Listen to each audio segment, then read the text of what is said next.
Izikhulu zamaphoyisa KwaZulu Natal sezethembise ukuphuthumisa uphenyo oluthinta izinsolo zokuthi kunamaphoyisa athintekayo ebugebengwini obenzeka eJozini eNyakatho yeKwazulu Natal emngceleni ophakathi kwakulelizwe neMozambique. Ababhikishi bavale yonke into engenela kulendawo bekhala ngokwanda kwezenzo zobugebengu.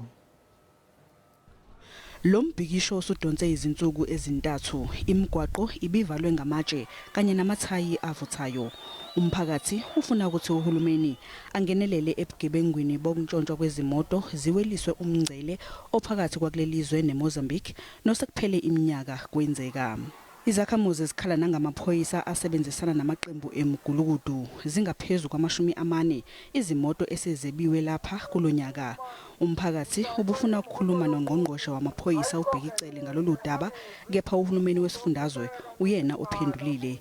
Isimo besishubile kulomhlangano. Uhulumeni uthi uyakuzwa ukukhononda komphakathi, ngakho ke uzothatha izinyathelo ezinqala. Ezinye izinto abakhala ngazo zokungenelela ukuthi namaphoyisa ethu ayingxenye bashilo ukuthi akhona amane kulesi stage sethu sejozini, kodwa bese kuba khona nelilodwa abalishilo elikumasipala.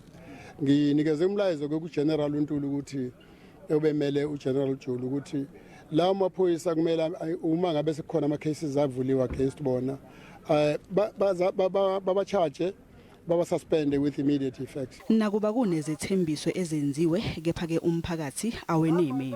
Inkulumo kaNgqongqoshe ayisenelisanga sisi ngoba ukube senelisile abakusekho umuntu la uthi uNgqongqoshe enkulumeni yakhe engunakile nje kuzokwenza ubulungiswa. Laba abantu babelapha bonke bafuna ukwazi into ngeexact ezokwenzeka. uNtuli uthe amaphoyisa azojuba ithimba elikhethekile elizophenya amacala athinta ukwebiwa kwezimoto kanye nokuphanga kulendawo. Uphinde wathi uhulumeni uzokwakha okuzovimba ukungena nokuphuma ngokungemthetho kwempahla emngceleni waseMozambique nasemanguzi.